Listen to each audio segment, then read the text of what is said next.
శ్రీ శివాజగురవే నమః. దేవతలందరిలో ముఖ్యంగా అనుగ్రహించేటువంటి దేవత, సులువుగా అనుగ్రహించేటి దేవత పరమేశ్వరుడు.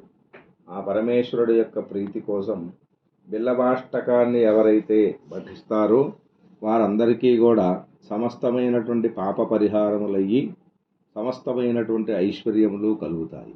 కాబట్టి మనందరం ఆ బిల్లవాష్టకాన్ని ఇప్పుడు చదువుకుందాము.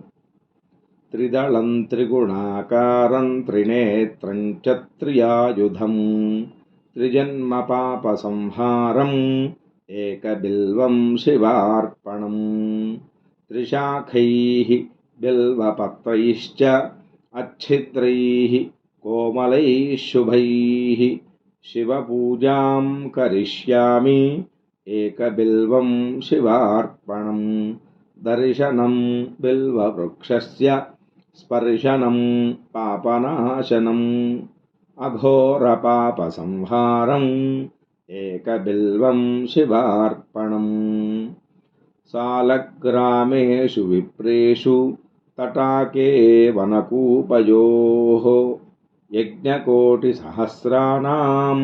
ఏకబిల్వం శివార్పణం దంతికోటిసహస్రేషు అశ్వమేధశతాని చ కోటికన్యా ప్రదానేన ఏకబిల్వం శివార్పణం ఏకంచ బిల్వపత్రైశ్చ కోటియజ్ఞఫలం లభేత్ మహాదేవైశ్చ పూజార్థం ఏకబిల్వం శివార్పణం కాశీక్షేత్రనివాసం చ కాలభైరవదర్శనం ప్రయాగే మాధవం దృష్ట్వా ఏకబిల్వం శివార్పణం ఉమయా సహ దేవేశం వాహనం నందిశంకరం ముచ్యతే సర్వపాపేభ్యః ఏకబిల్వం శివార్పణం.